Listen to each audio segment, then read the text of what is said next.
네, 안녕하세요, 여러분. 저 관세사 김용승입니다. 자, 여러분, 원산지 관리사 이제 자격증 따려고 이제 오셨잖아요. 여러분은 어떤 마음으로, 어떤 생각으로 이 자격증을 따려고 마음을 이제 먹으신 건가요? 저는 여러분께서 그 무역이라는 한 분야에 있어서 전문가가 되기 위해서 이 자격증을 따려고 하신다고 믿어 의심치 않아요. 저 같은 경우에는 저는 이제 관세사인데 제가 이 무역 쪽으로 오게 될 계기를 만들어 주신 분이 한 분 계세요. 그게 바로 저희 큰아버지인데 저희 큰아버지는 제가 저희 아버지 다음으로 존경을 하시는 분이에요. 자, 저희 큰아버지가 우리나라 굴지의 대기업 그러니까 15위 안에 들어가는 굴지의 대기업에 상무까지 지내신 분이에요. 이 분이 저를 이제 무역이란 어떤 것이다 라는 것을 어렸을 때부터 설명을 많이 해주셨고 그래서 제가 무역의 꿈을 키울 수가 있었어요. 근데 이 분이 어떻게 말씀을 하셨느냐면 무역업은 다른 산업과 차별화되는 세 가지 장애와 싸워서 이겨야 된다고 말씀을 하셨어요. 그 첫 번째가 언어입니다. 언어. 예. 자, 당연히 무역업은 우리나라 이외의 나라와 교역을 하는 거잖아요. 언어는 굉장히 뛰어넘어야 할 허들임에 분명합니다. 이제 이게 영어는 잘하는 사람한테 인센티브가 있는 게 아니에요. 저희 큰아버지 시절만 해도 저희 큰아버지가 카투사를 나오셨거든요. 공부도 굉장히 잘하셨고 근데 약간 집안이 어려우셔서 이제 우리나라 그 소위 말해서 명문대 진학을 포기하시고 장학금을 받는 조건으로 조금 이제 네임밸류가 떨어지는 대학으로 진학을 하시긴 했는데 영어를 굉장히 잘하셨어요. 그래서 이제 그 시절에는 그게 굉장한 메리트가 됐는데 이제 지금부터는 영어를 못하는 사람에 대한 페널티밖에 없다 이거죠. 그다음 두 번째는 각종의 사고와 싸워야 돼요. 무역이란 것은 외국으로부터 우리나라로 물품을 수입하는 행위이기 때문에 그 아래에서 하위 단계 계약들이 엄청나게 많고 그 모든 계약들이 톱니바퀴처럼 맞물려 돌아갔을 때 그때 무역회사는 마진을 남길 수가 있는 거지 어떤 한 톱니바퀴가 이상이 생겨버리게 되면 무역회사는 손실을 입는다는 거죠. 그래서 이런 사건 사고와 싸워서 이겨내기 위해서는 이제 뜨거운 가슴인 열정 그리고 순간순간에 빛나는 정말 진정한 가치인 용기가 필요하다고 하셨어요. 그 다음에 세 번째는 법입니다. 법과 싸워서 이겨내야 돼요. 자, 무역을 하다 보면 법을 엄청나게 많이 맞닥뜨리게 돼요. 일단 무역에 관해서는 3대 법규가 있는데 그 중에 하나가 관세법이고요. 또 하나가 대외무역법이고요. 마지막이 외국환 거래법인데 이 외국환 거래법은 여러분 실무에서 실무자들이 맞닥뜨리기는 조금 어려워요. 외국환 거래법의 지금 핸들링은 거의 은행이나 법무법인이나 회계법인이나 관세법인에서 처리를 해주고 있기 때문에 대신에 이제 여러분들은 FTA 특례법을 공부를 하셔야 됩니다. 예.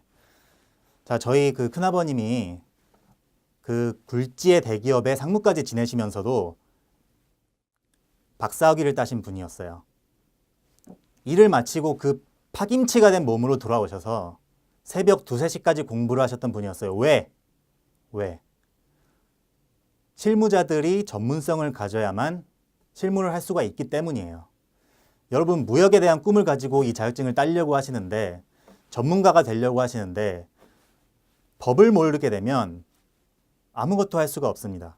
해서 저희 거래처 중에 대한민국 굴지의 제약회사가 있어요. 거기에 부장님, 차장님도 다 대외무역법, 관세법을 공부를 하고 계세요. 그 자리까지 올라가려면 그런 법규를 알아야 된다는 거죠. 그래서 이 자격증은 여러분들에 대한 무역 관련 법 시작의 기초, 주춧돌이 될 수가 있는 과목이에요. 자, 여러분, 원산지 관리사가 4과목이 있죠? 첫 번째 과목은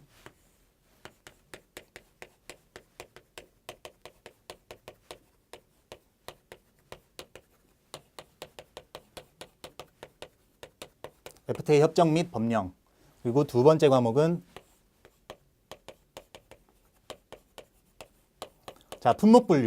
품목분류. 이게 그 발목 과목이에요. 그다음에 세 번째, 만만치 않죠? 원산지 결정 기준. 네 번째가 우리 관세법에 근거한 수출입 통관. 자, 우리 원산지 관리사는 이제 과락 40점이 있으면 안 되고요. 그다음에 평균 점수가 60점을 넘어야 돼요.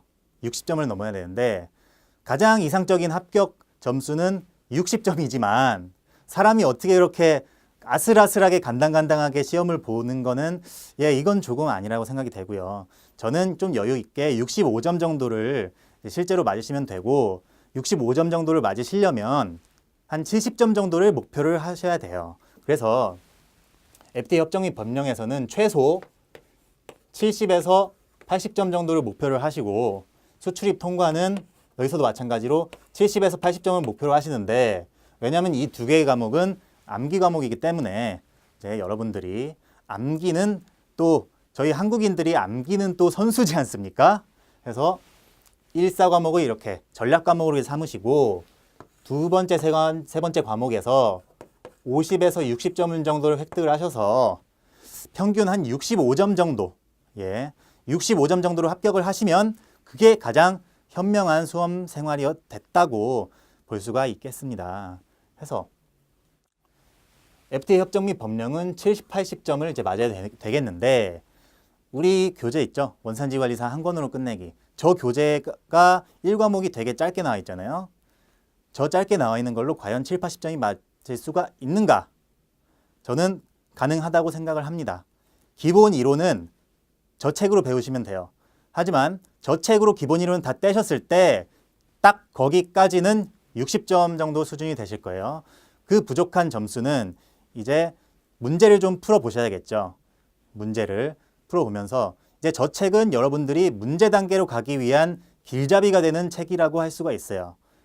해서 이거는 7, 80점을 맞으시면 되고 3과목은 이제 또 저랑 같이 하실 건데 우리 원산지 관리사 4과목은 이제 전부 다 법과목이라고 할 수가 있습니다. 자, 2과목 품목 분류는 관세법 별표 관소일표로서 관세법의 하위에 규정된 개념이고요. 그 다음에 3과목은 협정 부속서 내용이기 때문에 FTA 협정의 하위 개념이에요.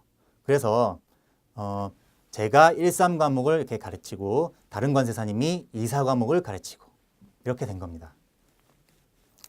해서 이제 여러분이 저랑 1과목인 법과목을 같이 공부하게 되는데 법과목에서 도대체 어떻게 문제가 출제가 되는 것인가 상당히 궁금하실 거예요. 여러분들은 법을 전공하신 적이 없는 분들이 더 많으실 거예요. 그래서 좀 설명을 드리자면 법과목은 4가지 정도 문제 유형이 있다. 그래서 그 첫 번째는 단순 순암기식 문제. 그래서 본 사람은 무조건 풀 수 있고 안 본 사람은 아예 찍을 수밖에 없는 순암기 문제가 있고요.